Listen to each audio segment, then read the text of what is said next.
The big news in Washington, D.C. today is the House is going to vote on the impeachment of President Trump. For more on that and, well, everything else under the sun, we turn to syndicated columnist and New York Times bestseller Ann Coulter, who you can read online at anncoulter.com. Ann, good morning.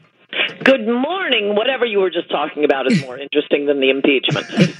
I don't know. You know, there's a lot of people that are interested in the impeachment, too. I mean, I'm interested. It's really boring, Jillian. Clinton's was fun. That had everything. This is just pure partisanship. They ought to wash their mouths out with soap when they mention the founding fathers. I'm annoyed. Look, if they were impeaching the president for lying to his voters and not building the wall, I'd be down there testifying for them. Wow, they're impeaching him for abuse of power and obstructing congressional investigations. You can call it nonsense, but he is going to be impeached. I don't know where it's going to go. I doubt anywhere, but I don't think he's going to like this little smear on his record. But you know, Clinton, that was sex. If somebody's going to screw somebody over, let it be for sex. I don't want anybody screwing the country over. And he clearly wanted Biden investigated. That's a problem, don't you think? No, that's called foreign policy. We were giving them billions of dollars. It is not an abuse of power because every president has done it. That's what Obama did when he released funds to Iran, and they said, well, this is contingent on you not building any more nukes. Usually when we give foreign policy, it is exactly what Trump asked but wait, for. If that's for nukes, it is for corruption, because most countries in the world are incredibly corrupt. Americans don't like us giving billions of dollars to these tin pot dictators to begin with. They certainly want strings attached. The string is corruption, and you don't get out of a corruption investigation calling off a prosecutor investigating your son's company by running for president. You just don't. This is what foreign policy is. Democrats try to impeach every Republican president. It's always over policy. This is, historic only in the sense that they want to impeach him because they find him icky. And as for abuse of process, we live under a constitution since they say every 6 seconds we don't have a king. We don't have a king. Oh, that's so clever of you, Representative. One of the reasons we don't, or results of not having a king, is what we have as a constitution. And the Congress and the president have different ways of combating one another on policy issues. This is why policy issues are not impeachable in our country. There are vetoes. There are overriding vetoes. There's withholding money from Congress. There's the president being able to run all foreign policy on his own, all sorts of things. Democrats demanded his tax records for no legislative purpose whatsoever. Trump has said, I'm sorry, this is not a legitimate subpoena. He's taken it to the Supreme Court, and as of a few days ago, the Supreme Court granted certiorari. So apparently, the Democrats are going to have to impeach the entire Supreme Court too. So they just find him icky. This is utterly frivolous. And to say that Clinton was impeached for, it's just sex. Okay, Jillian, then we can't have any laws that involve sex, like rape or child trafficking. Because if it's okay to go in under oath in a case that the Supreme Court unanimously had said that the president had to submit to, had to allow Paula Jones' civil rights lawsuit against the president to go forward, unanimous ruling, and he responded by going in and perjuring himself, suborning perjury. It was such an assault of the system that every single Supreme Court justice, including the justices Bill Clinton appointed, boycotted his next State of the Union address.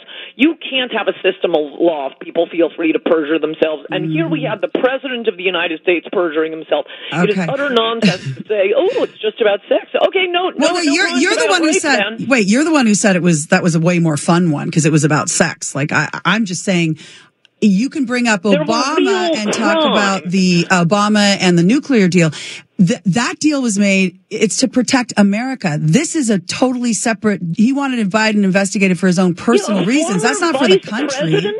A former vice president is withholding $1 billion, or as vice president, what am I saying? As a vice president of the United States withholds $1 billion unless a prosecutor is called off investigating a company, investigating that vice president's son.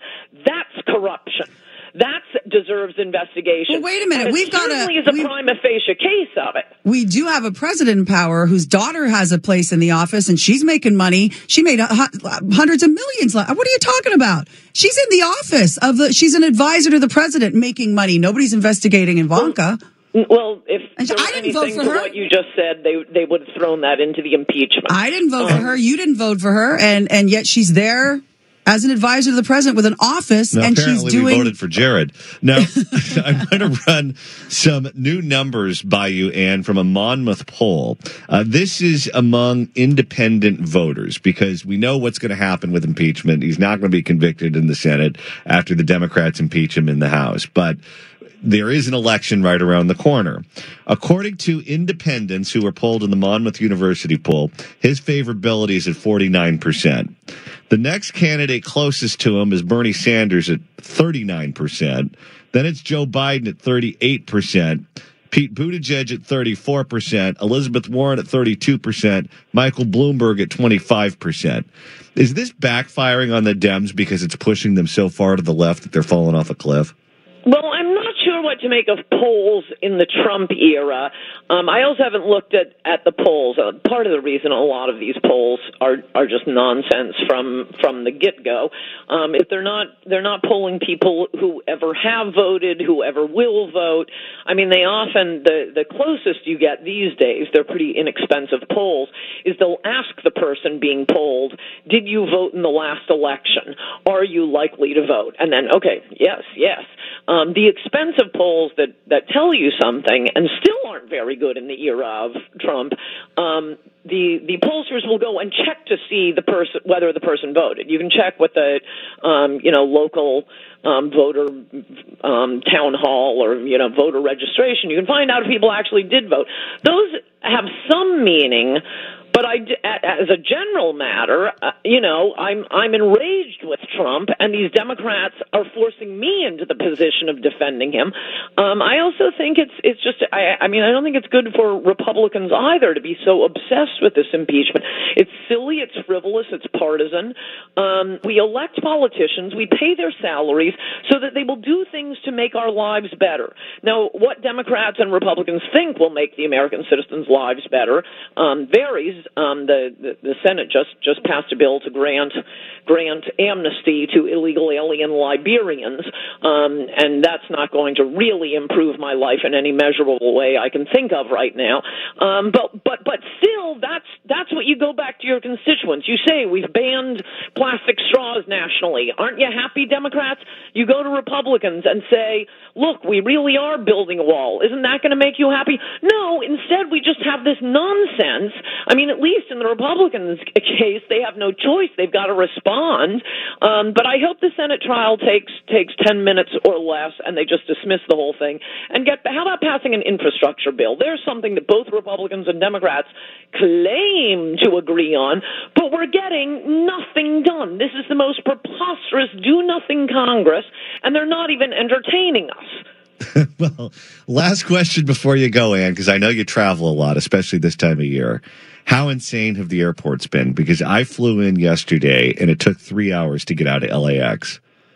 Really? Yes. Well, the good thing about Christmas, I mean, for those of you who are traveling, there's a reason Thanksgiving is the worst for travel. You're basically flying across the country for one meal. Everyone's flying in on the same day. Everyone's flying out on the same day. At least with Christmas, it's a lot more staggered, and especially with Christmas being in the middle of the week. People can go Friday, Saturday, Sunday, take the week off, fly down Christmas Eve, fly Christmas Day. I've had good experiences recently. All right, well, let's hope some of that luck rubs off on Jillian. Oh, I pray. Yeah, I have to go to Canada. I am not looking forward to this trip at all. It's probably not as bad as you're expecting, but plan for the worst. Yeah. All right. Ann Coulter, thanks so much for joining us this morning. Good to talk to you. Bye-bye. And if you're not following Ann on Twitter, go do that right now at Ann Coulter. It's 9:23. Let's take a look at the road. Don't get drunk this Christmas.